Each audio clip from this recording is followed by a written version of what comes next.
Alright, let's do it.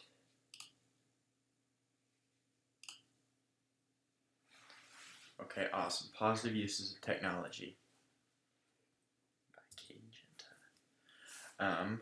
Okay, so my thesis is that I will argue that the use of technology is needed in the classroom because it allows for individual learning and for students to learn at their own pace. It allows for nearly unlimited amounts of research, and it's a modern necessity in today's society. Technology constantly surrounds us, and it's always needed to essentially function as a normal person in our society. My audience is Pam Fine. She's the editor of the Chronicle of Higher Education. The Chronicle of Higher Education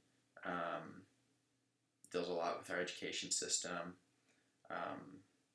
and they also suggest a lot of advancements. They're very well known in the educational field, and they're very respected. So Pam Fine is who I'm writing this paper to and this presentation to, in order to spread my ideas and my research and others' research as well. Excuse me. Basically, this is important because the educational system in America is suffering without the use of technology, the modern use of technology, and educational opportunities are being missed for these students. Individual learning. This individual learning is so important and is available through the use of technology. It allows for students to learn at their own pace. This helps a lot of students with disabilities, with learning disabilities and mental disabilities. It allows them to take their time and to learn each subject as well as possible, and although it may take them more time, they'll retain the knowledge better. It's shown to retain the knowledge better and to help them grow. This also can help smart students or students that are a little bit faster so that they can continue their education and not feel like they're being stuck following the class speed when they can take their own speed and go at their own process and learn as much as they want. It allows for students to learn more and to be better students and to retain knowledge how they're able to. Unlimited research through the internet and through technology. Anyone can find any amount of research that they need. They can study at their own pace. They can study what they want to. Costly, in 2014, he's a Harvard doctor, and he did a research on how students, especially those with disabilities, are able to retain knowledge through technology and how it helps them, and in what ways it helps them. And through the use of the internet and through the use of even just basic search engines like Google and Bing and all the other ones, he said that students are being allowed to develop their abilities and strengths by doing activities in which they are passionate. They're able to focus on their interests. They're able to learn what they want to learn without being interrupted, and they are able to retain the knowledge better. The amount of unlimited research and the use and a good positive of it is allows new opinions to be shared with the student and new ideas to come up, and this allows the student to think more and do even more research if they do feel the need to do so. Technology has become a modern necessity in our world. It constantly surrounds us. Most students, especially children, mainly use it for entertainment, social media, things like that, and there are many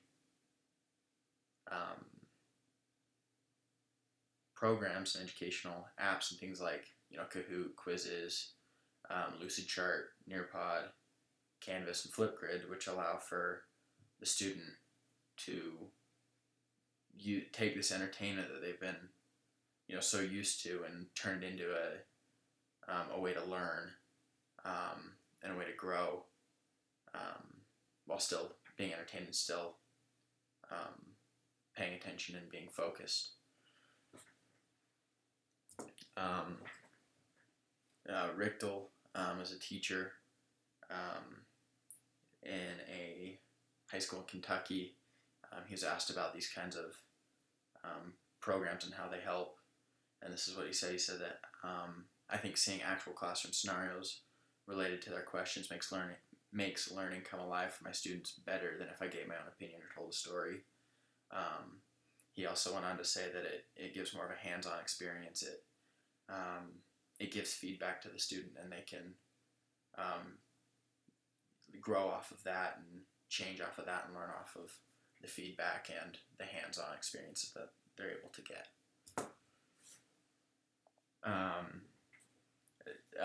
Many say that while technology does have a lot of upsides, it's very distracting. Zosh and all of the people he did this research with did research with a lot of children and a lot of like infant educational apps. This is what they came up with. They found that developers prescribed to the more is better framework and inundate the child with bells and whistles that, while entertaining, distract the child from the learning goal. Some of these bells and whistles are things like ads, little pop-ups. They get them to, trail off of topic and things like that. But they only looked at a handful of apps that fit a certain criteria that they looked for, whereas there are many other educational programs, like Kahoot and quizzes and Flipgrid and things like that. Even Canvas, even though that's mainly used for grading,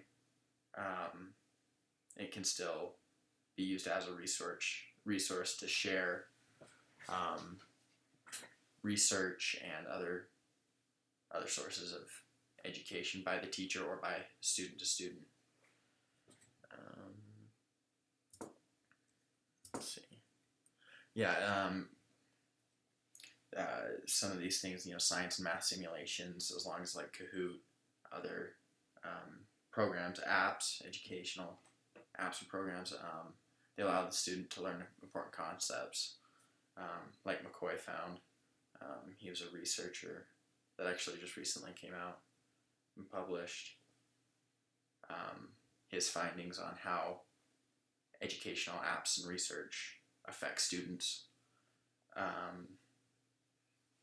He found that it still allows for hands-on learning. It's still very interactive.